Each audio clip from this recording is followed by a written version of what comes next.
de súplica, les hago, les hago entonces un recorderis. Reposición se presenta ante el mismo juez y es el mismo juez quien resuelve. Exactamente. Él mismo resuelve, se presenta ante el mismo juez. Si es de única instancia, resuelve el juez de única instancia. Si es de primera instancia, resuelve el juez de primera instancia. Si es la Corte Suprema de Justicia que está tramitando un recurso extraordinario de casación, pero dentro de ese trámite extraordinario hay un auto que se puede presentar reposición, resuelve el mismo magistrado de la Corte Suprema. Tenemos entonces el recurso de apelación que lo niega o lo concede el juez de primera. Necesariamente tenemos que estar en un proceso de dos instancias, porque si es de única instancia, pues no se podría presentar el recurso de apelación frente al tema de la sentencia, por ejemplo. Y el de primera instancia lo concede o lo niega, y quien lo va a resolver es el superior. ¿Listo? El superior lo va a resolver. Recuerden entonces el tema de deben manifestar los reparos ante el juez y debe hacerse sustentación ante el juez de segunda, pero ya la Corte por temas de derechos fundamentales ha permitido que los reparos sean similares a la sustentación, pues ya aplica y no es necesario hacer sustentación por escrito. Vamos con el tema del recurso ordinario de la queja. La queja procede cuando el juez de primera me niega el recurso de apelación, correcto. Entonces, cuando me lo niega, yo presento reposición y en subsidio queja. ¿Para qué? Para que el de segunda me resuelva si concede o niega la apelación. ¿Listo? Presentó reposición y subsidio. Queja. Ajá. Esa es la regla general. ¿Cuándo procede la queja principalmente? Que yo les dije, no se confundan y presenten siempre reposición y queja. Cuando la contraparte, acá se autoriza la apelación, en ese auto que autoriza, la contraparte presenta recurso contra ese auto y le dan la razón a la contraparte y le dice, usted tiene la razón en el recurso de reposición, por lo tanto yo niego. Entonces el juez niega. Como ya el juez niega después de un recurso de reposición de la contraparte, aquí sí procede la queja de forma principal. No que se pueden confundir con eso, por eso yo les digo que como tip práctico es mejor siempre reposición y queja, que pues igual les va a dar trámite a todo. ¿Listo? Pues tienen que acomodar los recursos. Dime. ¿Procede de forma principal cuando se niega el de reposición? No, procede de forma principal cuando hay una reposición contra el auto que admite.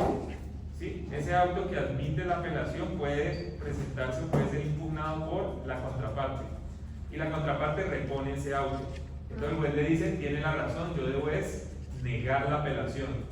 Y ante esa negación de la apelación se presenta la queja como principal solamente. Pero ese es un caso excepcional. Yo siempre le voy a decir presente O sea, reposición. sí, procede de forma principal.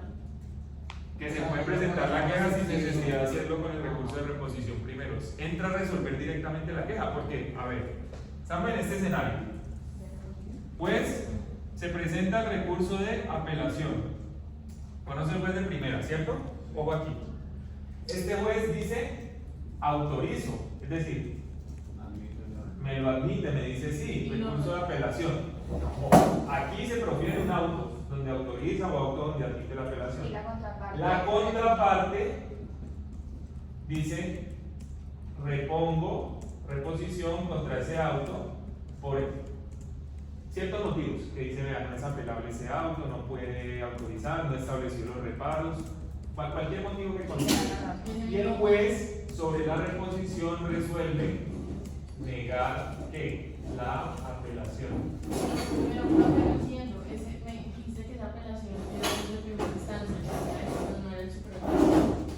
No, porque es que una cosa es la solicitud de la apelación que yo la hago con el de primera, Con el mismo juez. con el mismo juez, y quien me resuelve y ante quien sustento es el juez de segunda. Eso nosotros. O sea, ahí lo que está diciendo es que el primer juez admitió. El primer juez dijo, apelación. autorizo la apelación con ese auto. Se corrió el traslado a la contraparte, acuérdense que siempre se corre el traslado, 3 días, 2 días, bueno, depende de todo lo que aplique ahí. Y esa contraparte contra ese auto procede el recurso de reposición. Presentó reposición y el juez le dio la razón y dijo niéguese la apelación. Ahí esta parte puede presentar la queja como principal. ¿Listo?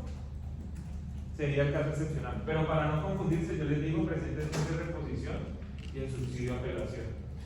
Y tenemos. Recapitulando.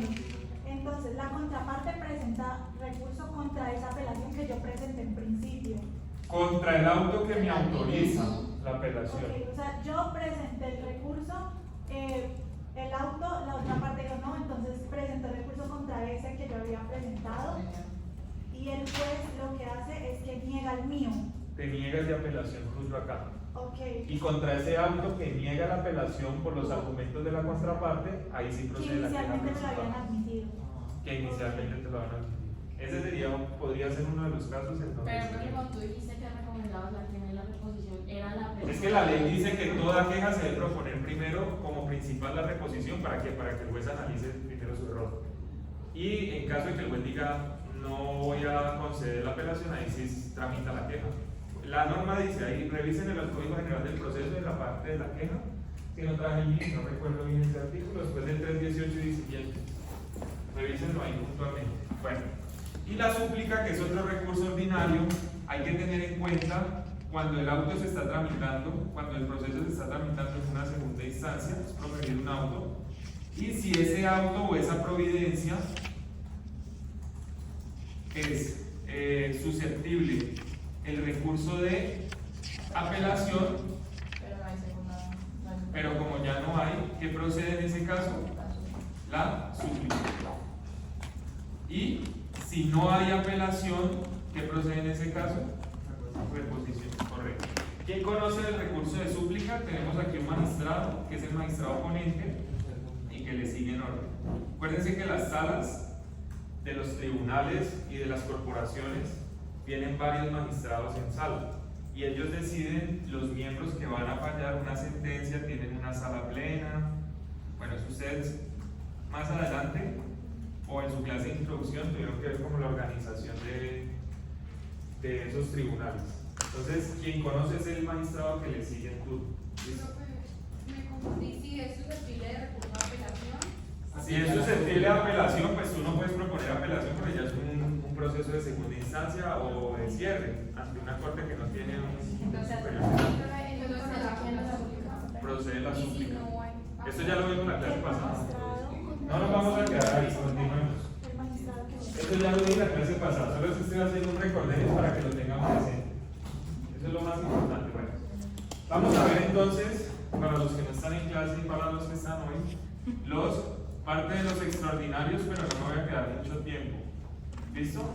¿Cuáles son los recursos extraordinarios? Extraordinarios porque no se ven en todo el proceso, que serían el recurso de casación, que es un recurso extraordinario, ojo, no es una tercera instancia, no, es extraordinario de la Corte Suprema de Justicia, y el recurso de revisión.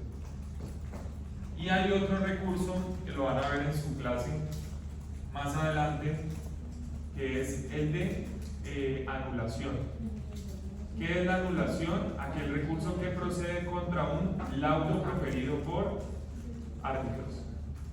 ¿Listo? En ese proceso arbitral que vimos, nosotros cuando las partes pactan una cláusula compromisoria o un pacto compromisorio y van a la justicia privada ante jueces que son árbitros. ¿Listo?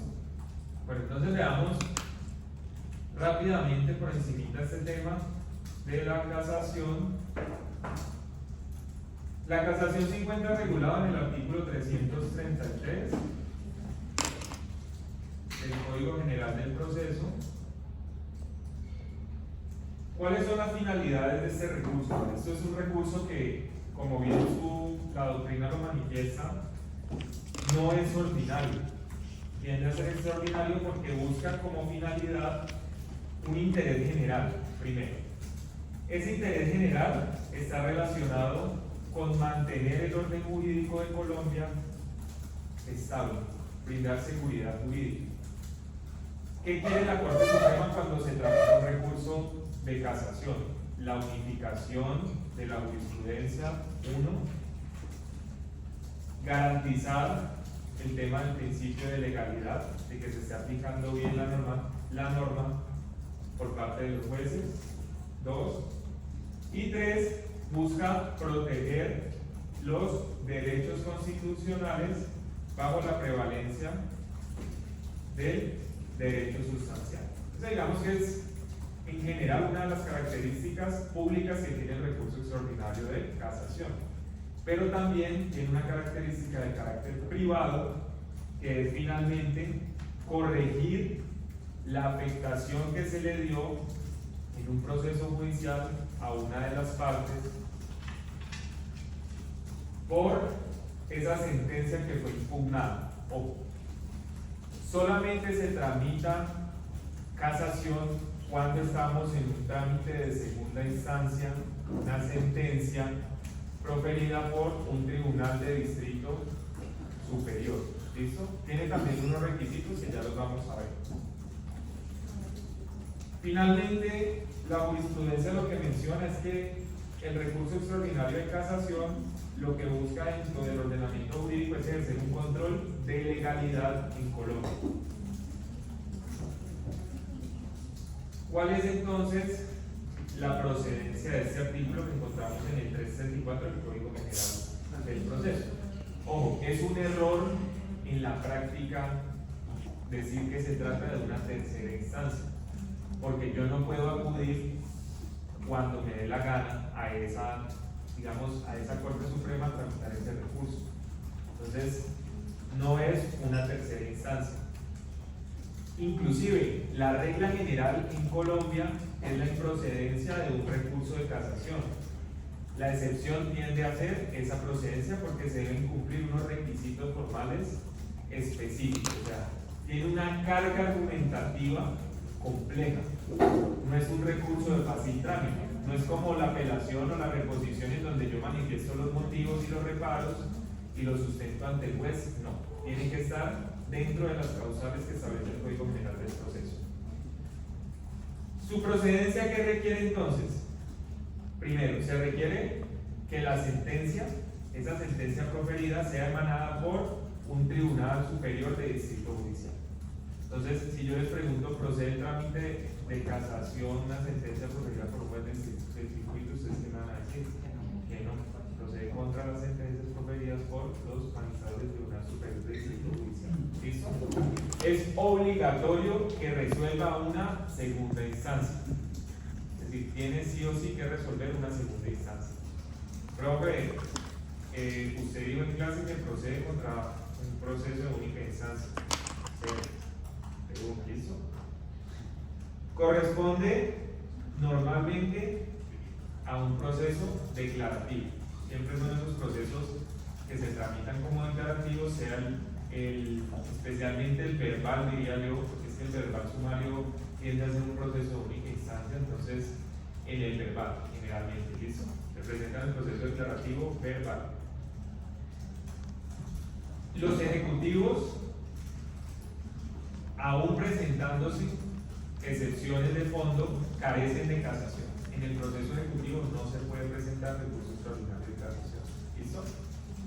Porque en el ejecutivo yo ya que tengo un documento claro, expreso y exigible, ya lo que necesito es lograr un pago o una obligación de hacer, de dar o de no hacer, dependiendo de lo que se pide, o los perjuicios de esa obligación o ese incumplimiento.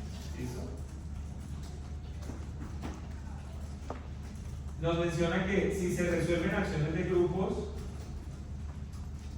deben haberse dictado por la jurisdicción ordinaria en la especialidad civil. Procede de pronto contra una sentencia de acción de grupo, es posible de conformidad con la ley 472 de 1998. Recordemos que las acciones de grupo son unas acciones constitucionales que buscan responder sobre unos perjuicios ocasionados a un grupo de más de 25 personas. ¿Listo? Les hago una mención puntual. En la Corte Suprema de Justicia solamente hay un fallo de una acción de grupo, entonces eso no lo van a ver mucho. Realmente es muy complicado. En Estados Unidos, como las acciones colectivas, sí se presentan más en tema privado. Sí son muy recurrentes verlas. Hay una película, no recuerdo el nombre, sobre una farmacia que ocasionó unos perjuicios y demandaron en grupo por millones de dólares. Te la recomiendo mucho. Busquen así, farmacias que ocasionan perjuicios por millones de dólares, película, y ahí les cuento. Que no se haya resuelto una acción popular. A diferencia de las acciones de grupo, la acción popular busca proteger derechos colectivos. Entonces, como derecho colectivo, pues no es susceptible de una casación extraordinaria. ¿Listo? Si se resuelve sobre el estado civil, solamente cuando se habla de estado civil debe versar sobre el tema de las impugnaciones, reclamaciones o las uniones maritales de ellos. Entonces, ustedes van a ver muchas sentencias en la Corte Suprema de Justicia, Sala Familia, temas sobre impugnaciones y sobre uniones maritales de ellos. ¿Listo? Pero rara vez, o yo diría, no se va a poder ver un tema, por ejemplo, de un matrimonio, no se resuelve ante la Corte Suprema de Justicia. Menos de que haya una reforma futuro y esto cambie. ¿Listo? Digamos que esas es como las características de procedencia general. Vamos a ver, la ley nos trae unas causales de casación después del artículo 334, 335. Alguien que tenga el código me lo puede prestar. Préstenme el código acá, para que vamos. Tengan mucho el código, que eso es lo que ustedes van a poder sacar en la 334, procedencia ahí. 335, 336, vámonos al 336. Son causales de casación. Ojo, porque estas son las únicas causales que yo puedo alegar para promover el recurso extraordinario de casación. Fuera de estas causales, lo que yo alegue me lo van a negar y ahí voy a perder el proceso. ¿Ah? 336. ¿Listo? Bueno, ¿qué causales entonces me trae el código? La primera, la violación directa de una norma jurídica de carácter sustancial. ¿Qué quiere decir esa violación?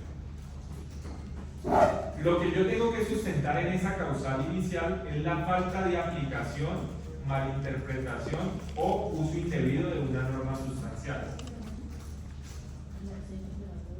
Entonces yo ahí lo que voy a atacar con la causal primera de violación directa de norma sustancial es que el juez aplicó con mala interpretación esa norma sustancial que falló.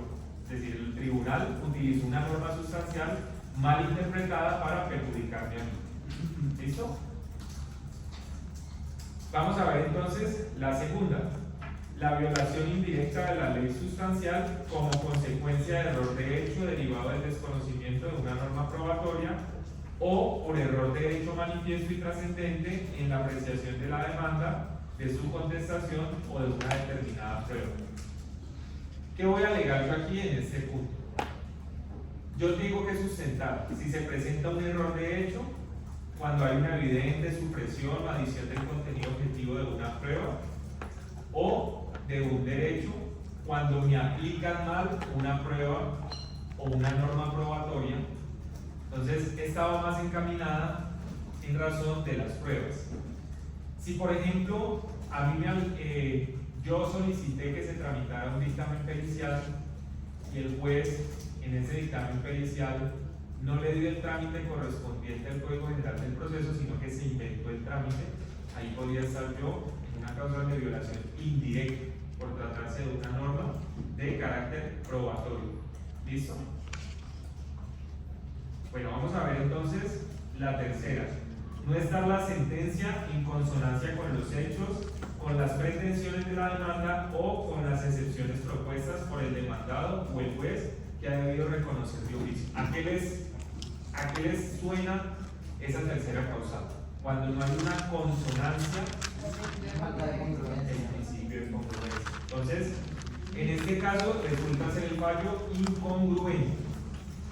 Es decir, el juez, sin estar facultado por la ley, resolvió más allá, quiere decir ultra petita, como lo vimos, resolvió algo distinto a lo solicitado, extra petita, o resolvió menos de lo pedido, citra petita.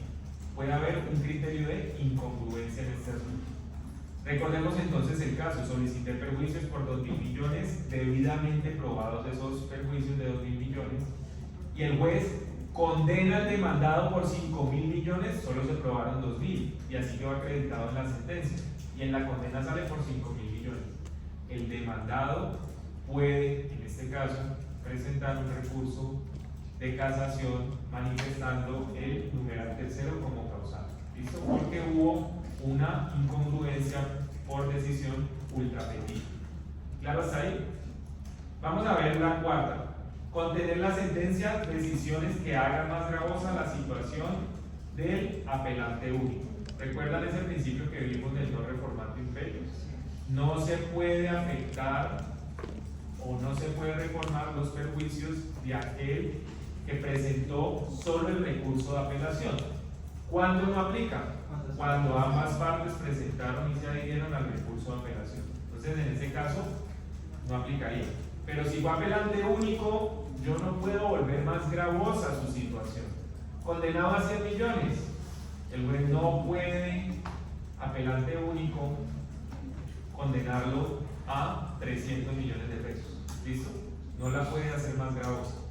¿Podría yo alegar las causales tercera y cuarta en conjunto con incongruencia? Sí, es posible, pero tienen que tener mucho cuidado porque los jueces, ¿qué les doy yo de recomendación? Los magistrados que tramitan estos recursos de casación, ellos niegan el recurso por cualquier falta de argumentación. Es un requisito la buena argumentación. Estos son los recursos más complicados que hay que presentar en la justicia. Quinto, haberse dictado sentencia en un juicio viciado de alguna de las causales de nulidad consagradas en la ley, a menos que tales vicios hubieran sido saneados. Vamos a ver ahora cuáles son esos vicios de nulidad. Pero puntualmente, ¿cuándo se puede configurar, por ejemplo, esta causal de quita de casación? Cuando hay un juez que asume la competencia no por factor objetivo, no por factor territorial, sino por un factor subjetivo o factor funcional. Vamos a decir lo siguiente: el juez de única instancia profiere sentencia, esa apelación de la sentencia de única instancia, se presenta recurso de apelación, el juez de única instancia le da trámite al recurso de apelación, conoce el juez o el Tribunal Superior de Distrito Judicial, vamos a decir que se cometieron todos los errores habidos y por haber, y dentro de esa apelación de ese tribunal, decir, ¿puede haber una nulidad? Pues no se prorroga la competencia. No se prorroga, es improrrogable el tema de la competencia por factor funcional. Exactamente. Lo que dice la ley, exactamente. Ahora lo vamos a retomar nuevamente. Muy bien. Entonces, en este caso, esa nulidad, al ser insaneable, como es insaneable, no se puede sanear con el tiempo, no se puede sanear con las actuaciones de las partes. Esa sentencia tiene un vicio, y ese vicio se puede atacar mediante esta causal del recurso extraordinario de casación. ¿Listo? ¿Qué debe tenerse en cuenta? La taxatividad de las nulidades, que lo vamos a ver también ahorita más adelante. ¿Listo? Oportunidad. Vamos a ver entonces la oportunidad. Puede interponerse dentro de los 5 días hábiles siguientes a la notificación de la sentencia. ¿Cómo se notifica la sentencia? Puede ser una, por estado electrónico, o 2, por estrado. Estado si la sentencia se dicta inmediatamente, y estado si se dicta por escrito cuando el juez tiene la oportunidad de dictarla después de unos días. Siempre recuerden que en la sentencia el juez está obligado a proferir el sentido del fallo, es decir, debe dictar, es decir, el juez debe decir quién gana y quién pierde. Esto sí no puede faltar, pero el juez sí puede después motivar la sentencia y ya proferirla por escrito. O sea, a los 5 días de haberse proferido la sentencia. 5 días de haberse proferido por escrito la sentencia y notificado, se puede, de segunda instancia, correcto. Pero lo que usted explicaba ahorita era por estrado, ¿cierto? Por estrado es cuando se profiere oralmente en audiencia. Entonces ya el juez profiere y ahí yo tengo 5 días Y ahí después. pero usted ahorita habló de la decisión. El sentido.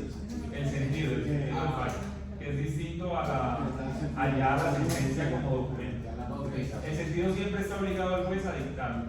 ¿Y cuánto tiempo se da para que se resuelva el Para que se motive la sentencia. Los jueces tienen, acuérdense, un artículo de providencias, 10 días para proferir autos y 40 para significar sentencia. ¿Listo? Ese es el término. En el capítulo de términos ustedes lo pueden ver. Entonces, el juez publica la sentencia en físico, hace la publicación y una vez hecha la notificación, 5 días. Cuando los notifiquen, ustedes tienen 5 días de todas formas. ¿Listo? Hay discusiones sobre ese recurso de cuándo se debe iniciar a contar el término de notificación. Si se profiere la sentencia en audiencia y se publica inmediatamente el escrito, o si yo tengo los 5 días, una vez hagan la notificación por estado. Yo le digo, pues no jueguen con ese hilo delgado, posiblemente algún juez por tutela en algún momento les reconozca que sí podían presentarlo, pero siempre tengan en cuenta el término de 5 días siguientes a la notificación. Si es en audiencia y les entregan ahí el escrito, que eso lo cargan inmediatamente al expediente, háganlo dentro de los 5 días hábiles siguientes. Yo no les digo no jueguen esperando a que salga un estado y diga dictamos sentencia. No, háganlo inmediatamente si pueden. ¿Listo? Bueno, ¿quién no puede interponer esa casación? No la puede interponer quien no apeló la sentencia proferida en primera instancia. Es decir, solamente está legitimado por activa para interponer la casación quien apela. ¿Qué? ¿Ya lo Pero sabe? no lo puede hacer el que no apeló. Estamos ante un juez del circuito. O sea, la persona que literalmente inició la Se segunda profiere instancia. sentencia. Se profiere sentencia. ¿Listo? Esa sentencia es apelada. ¿Ante quién? ¿Ante quién la apela? Ante el superior. Ante el superior jerárquico. Que en este caso, ¿quién va a ser? El Tribunal de Distrito. ¿Listo? ¿Vamos a ir? ¿Quién apela la sentencia? Generalmente, a quien le sea desfavorable la decisión, por regla general. Si a mí me es favorable lo que yo pedí, pues yo qué necesidad. Entonces, a quien le es favorable, la va a apelar. Pero a quien no le es desfavorable, en este caso, puede ser mejor apelarla, porque si en segunda el tribunal le dice equivocada la sentencia de primera instancia, revóquese y dése la razón a él. Si este no presentó la apelación, pues va a perder el proceso porque no puede presentar el recurso extraordinario de O sea, lo casación. mejor es que los dos apelen para que tengan. O sea, si hay uno que apele, los dos apelar. La idea, ojo, es siempre, si es susceptible el recurso de casación y se tenga riesgo, adhiéranse a la apelación. Pero ojo, porque si se adhieren también, recuerden una cosa, puede el juez desconocer o disminuir. Ese es el Pero, riesgo. ¿y cuánto tiempo tengo para El que, adherirme? bueno, el que va a apelar porque es favorable, digamos ahí, pero hay que diría cuál sería su pretensión. El demandante y el demandado. No, acuérdense, si el que es afectado es el demandado, vamos a decir que se condenó en perjuicios, él va a decir, yo apelo. Este se le dio la sentencia como pidió, pero él ¿por qué va a apelar? Porque él puede decir, vea, no, espere, yo ataco todos los argumentos que dice el demandado en esa apelación, va a buscar tumbarle esa apelación como sea. Sí, esos son los Pero argumentos. para la casación. Para la casación, que ambos hayan presentado la apelación en segunda instancia, en primera instancia, o sea, que hayan apelado a la sentencia. Por ejemplo, si este no apeló y este se apeló, solo la puede solicitar el demandado si esta es desfavorable. ¿Sí? Porque si es favorable, pues, ¿para qué? Igual una sentencia, no necesariamente tiene que ser 100% favorable y 100% desfavorable. Puede tener unos puntos que es favorable para este y favorable para el otro. Entonces yo puedo alegar sobre esos puntos. Acuérdense que la apelación, cuando yo alego los reparos de la apelación, yo tengo que alegar los puntos en concreto que yo voy a apelar. Si yo alego solo uno de esos puntos, yo después no puedo alegar otros puntos. Lo mismo en tema de casación. Profe, ¿y cuánto tiempo tiene para adherirse a la otra parte a la apelación? Para adherirse, uy, eso está en el artículo, eso lo vimos la clase pasada. puede presentarlo, se le da traslado, una vez presentada la apelación, se le da traslado de 3 días al demandado o al que no apeló para que se pronuncie si va a apelar o no. 3 días, siempre de ejecutoria. Ah, ok.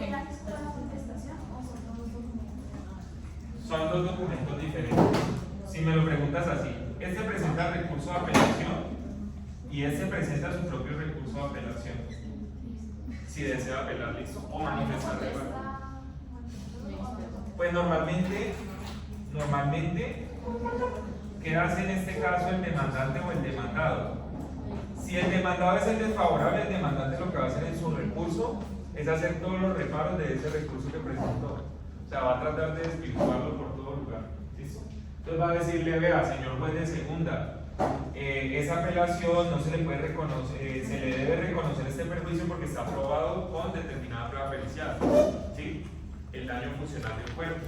Aquí está y son de 100 millones. Este demandado dice, no, eso no se debe reconocer, no lo ocasioné, ¿listo? Como un ejemplo muy puntual. Eso es más un trámite procesal. Pero ¿cuál es el riesgo de apelar a este acuerdo? Pues el riesgo es, hay varios riesgos. El primero es que si tú apelas nuevamente, el juez puede de segunda, según los reparos concretos, disminuir la condena de todas formas. Igual, si es apelante único, también la puede disminuir.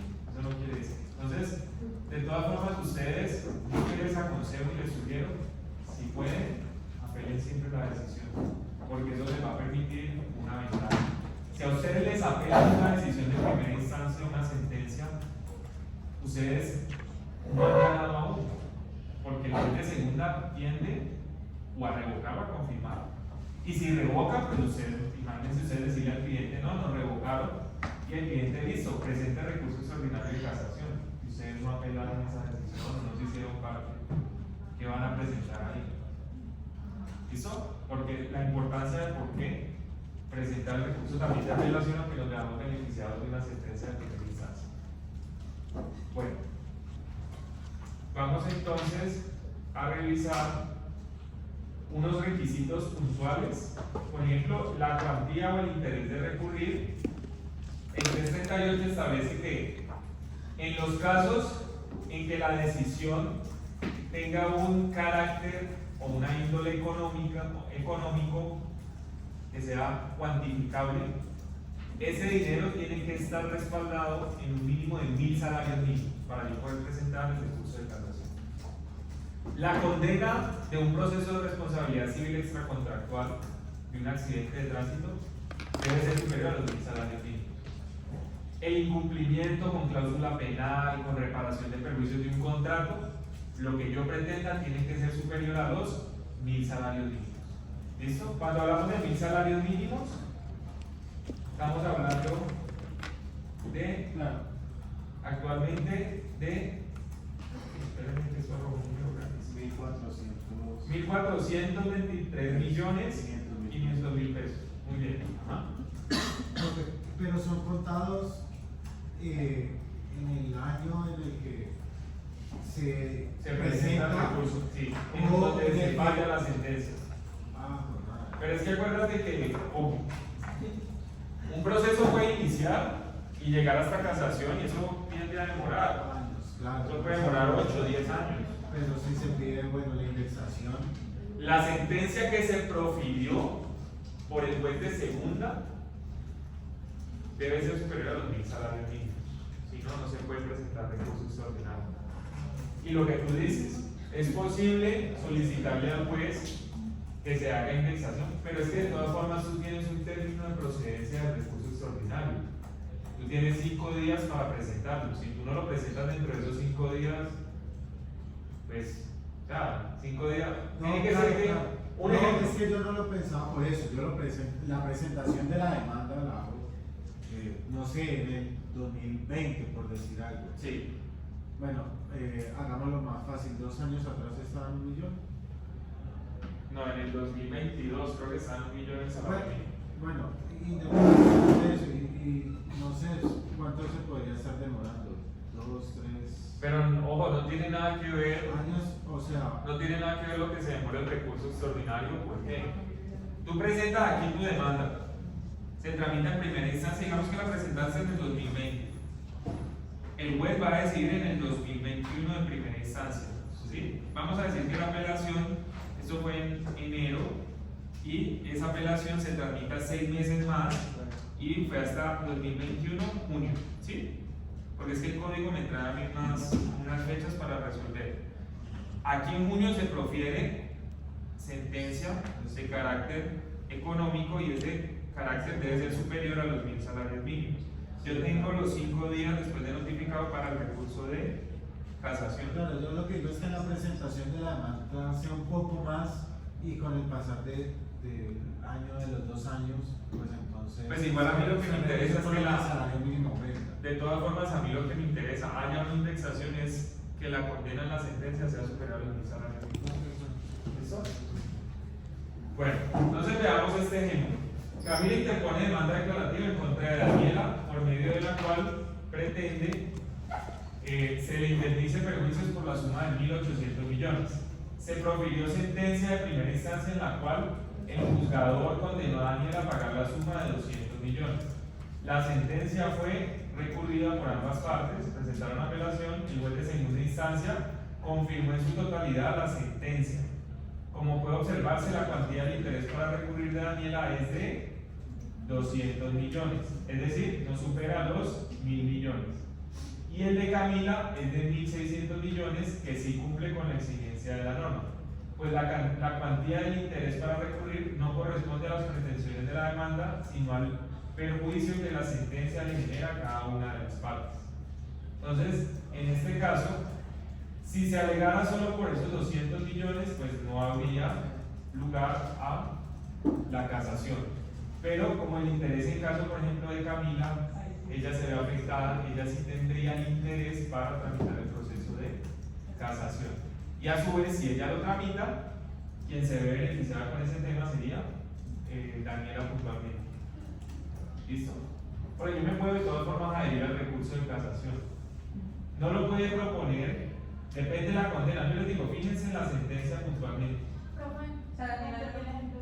Yo tampoco. A ver. Otra vez. Vamos a verlo entonces despacio. Se interpone una demanda declarativa. ¿Listo? Vamos a hacer. Por medio de la cual se pretende se indemnice perjuicios por la suma de 1.800 millones. Se profirió sentencia en primera instancia.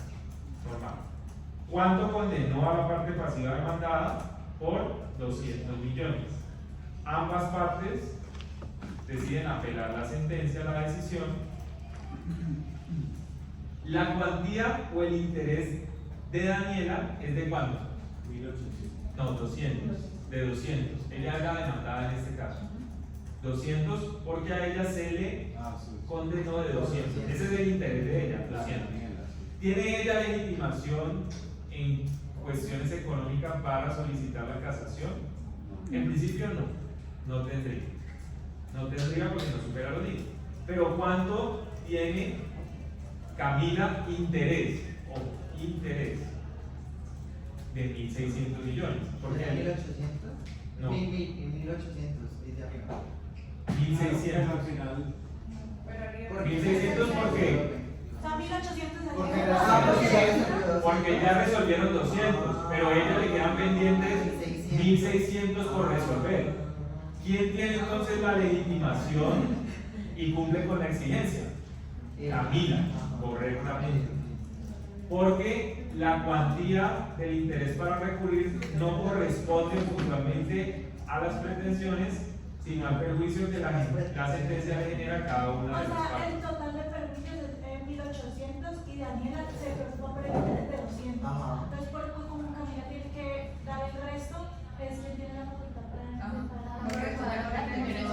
para solicitar. Si sus pretensiones son mayores, A Camila estaba pretendiendo 1.800. Ajá. Quedaron pendientes ¿cuántos? 1.600. Y para Daniela se le condenó por 200 pesos. ¿Listo? 200 alcanza para presentar el recurso de casación. No. 1.600. Posible que Camila pueda presentar recurso extraordinario de casación. O sea, por ejemplo, si le hubieran resuelto 300 millones y eso disminuye los 1.000 salarios que debe, ya no lo podría presentar. Digamos que quede, tú me dices, por ejemplo, 800, Ajá. y acá, bueno, ahí quedan 1000. Ah, bueno, sí, Sí, porque. sí, porque igual no serían los 1000 salarios mínimos. ¿Tendría? Ya no.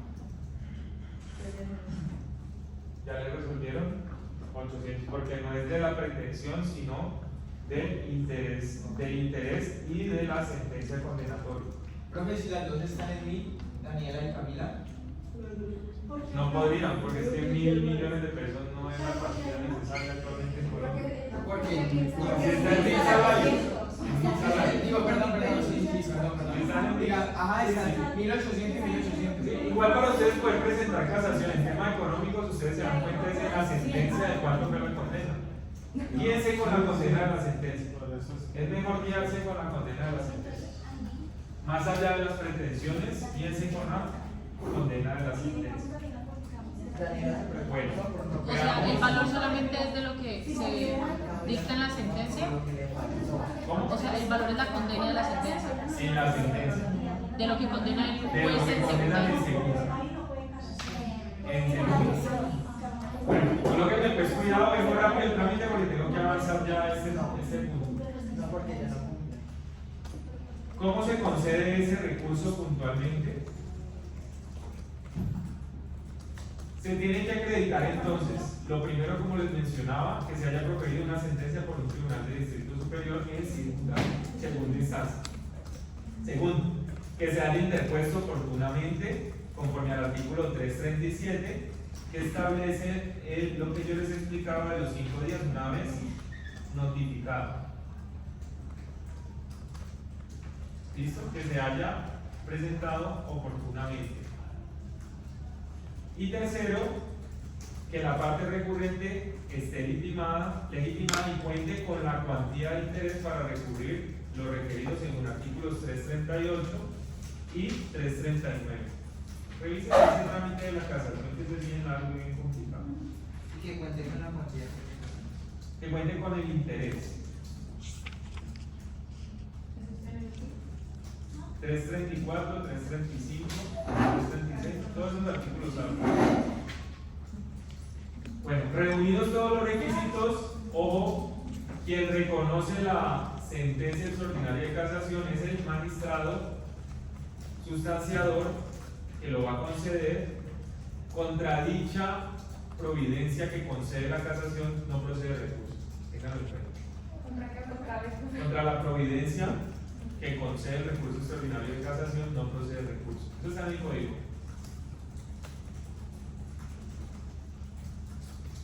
Bueno, y si les pido que revisen en las diapositivas cuáles son los efectos, yo voy a pasar un poco más al tema de la admisión.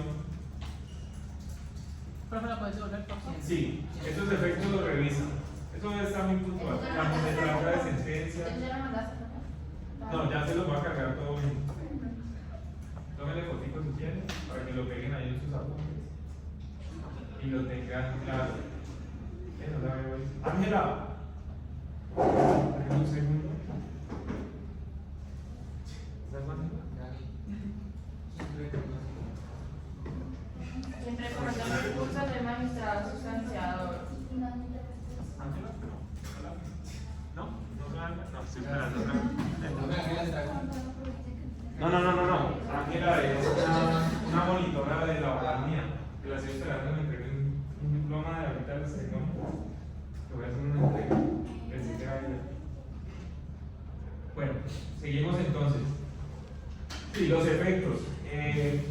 ¿Cuándo no se suspenden los efectos de la sentencia recurrida? Cuando se trata de sentencias que versen sobre el estado civil de las personas. Bueno, eso lo revisan.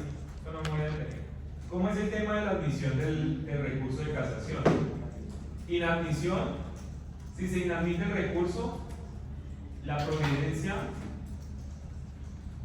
no es susceptible de casación. Es decir, el magistrado va a determinar si esa providencia no es susceptible de casación, por ende, pues lo va a inadmitir inmediatamente. ¿Listo? ¿Cuándo no es procedente? Por ejemplo, cuando profiere una sentencia de un juez de única instancia, o cuando se profiere una sentencia de un juez municipal o del circuito. ¿Cuándo admite? Cuando el auto que decida sobre la admisibilidad del recurso lo dicta el magistrado sustanciador y contra ese auto, ojo ahí, solo procede el recurso de reposición. ¿Contra la auto que admite el recurso de casación? Sí, procede, pero porque antes No había dicho que no. en contra de dicha providencia no procede ningún recurso. No, es contra la providencia como tal de la casación.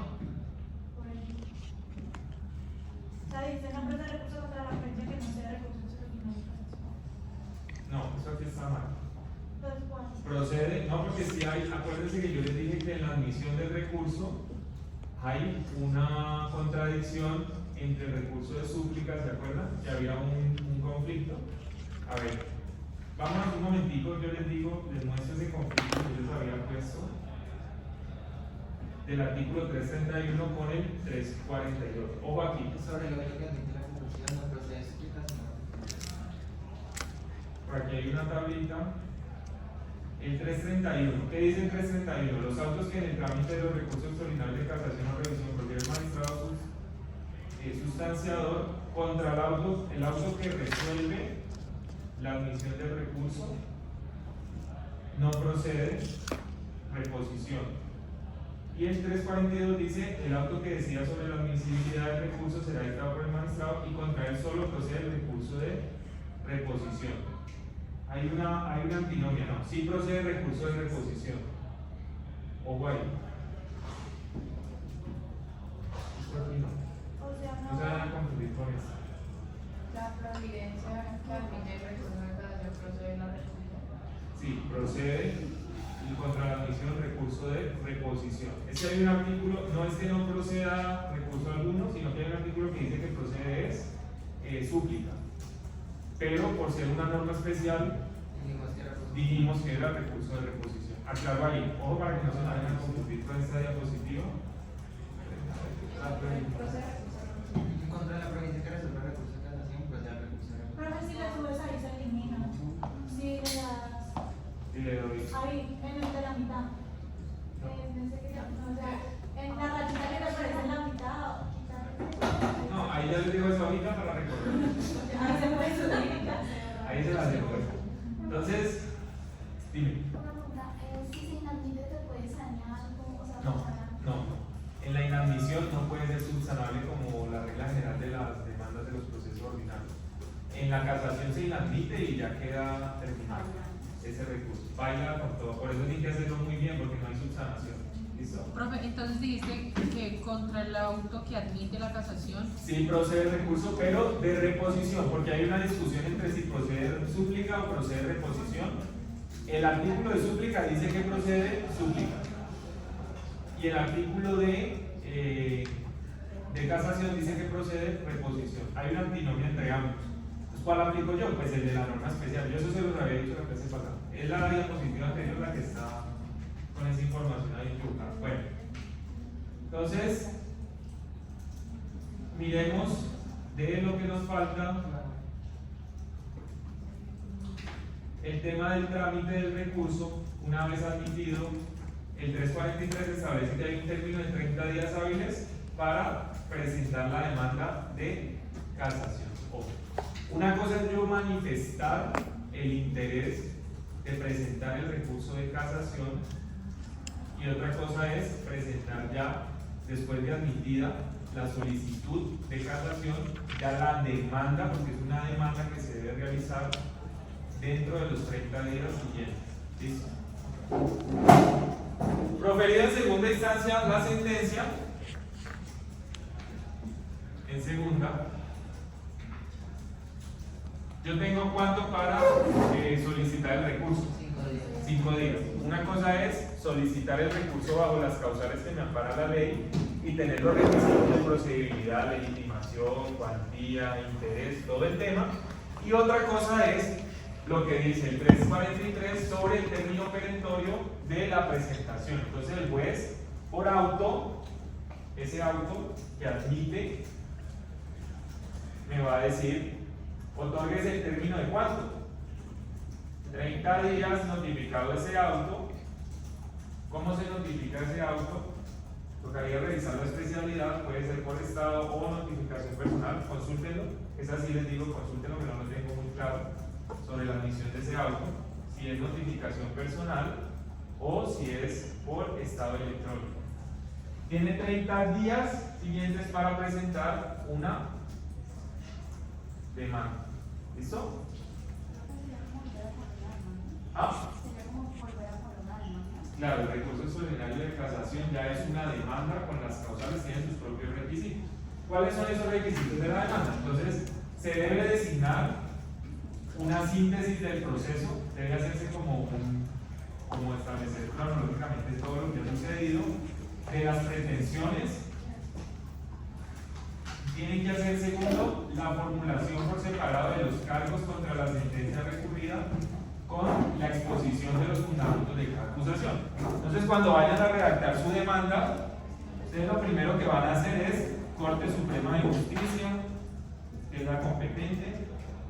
Ustedes van a hacer aquí todo el tema de relatar los hechos, ¿sí? Un organigrama, relatan todo cronológicamente, y abajo van a empezar a establecer cada uno de los cargos de forma separada con suficiente carga argumentativa. Entonces, cargo primero contra la sentencia, invocan la causal. Violación directa contra la norma sustancial. ¿Por qué? Porque cargo segundo contra la sentencia.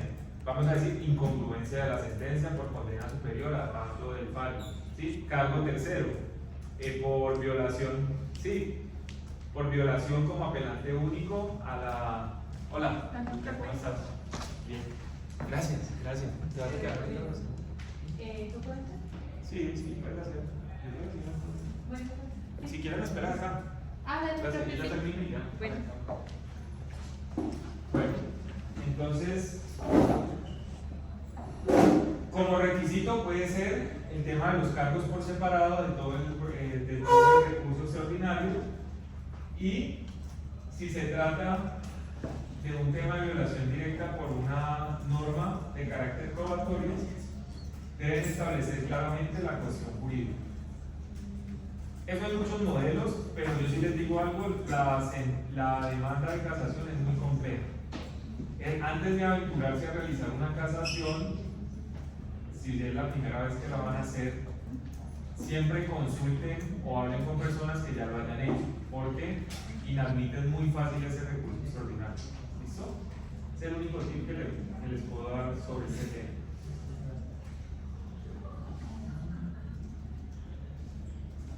Entonces, acá está lo de la inadmisión, no es posible volver a recurrir, no hay recursos contra la inadmisión, y es inadmisible cuando no reúna requisitos formales, cuando la demanda se plantea cuestiones de hecho y derecho que no fueron invocadas en las instancias. ¿No hay recursos contra la inadmisión? Pero ahorita me dijiste. No, contra la inadmisión, contra el auto admisorio, que es distinto. Contra el admisorio. Contra las inadmisiones nunca hay. Lo que hay contra la inadmisión es la subsanación dentro de los 5 días siguientes si estamos en primera instancia o sin proceso normal. En Corte Suprema de Justicia la inadmisión no me permite subsanar. Es por eso que si yo lo hago mal, perdí el proceso de una vez, o sea, perdí la casación de entrada. ¿Listo? Y el tema del traslado, si hay opositores, se da un traslado de 15 días para que presenten la réplica. Si se adhirieron a la casación y se presentaron al recurso de casación, se les da un traslado de 15 días y ellos deben pronunciarse sobre los argumentos de la violación. Cuando ustedes leen una sentencia de la Corte Suprema de Justicia, ustedes se van a dar cuenta que empieza el recurrente. Entonces, el recurrente manifestó lo siguiente: ataca por violación directa tal cosa en la sentencia del juzgado, tan. Y la contraparte dice, la contraparte como réplica establece que no hubo vulneración, y luego vienen las consideraciones de la Corte Suprema y después se resuelve. ¿Sí saben de lo que les estoy hablando cuando leen una sentencia de la Corte Suprema? Miren por la cara rápidamente.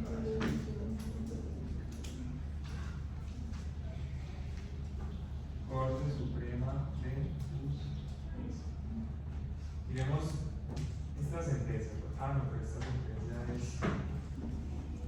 bueno, sí, esta me sirve, de la Corte Suprema. Entonces, están los hechos y fundamentos de la acción, la respuesta de los demandados, el fallo impugnado. Ah, pero eso es de tutela, no me sirve. Sentencia, Sala Civil, Corte Suprema de Justicia. Damos una sentencia de la Sala Civil.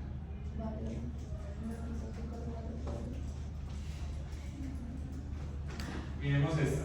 La Sala Civil de Ariel Salazar Ramírez. Eso fue. Esta es. Esta parece ser también. Bueno, esta era el código de procedimiento, pero es muy similar. El trámite del recurso viene y decide las consideraciones y habla sobre cada una de las causales.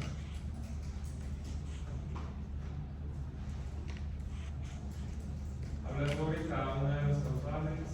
¿Dónde está la causal?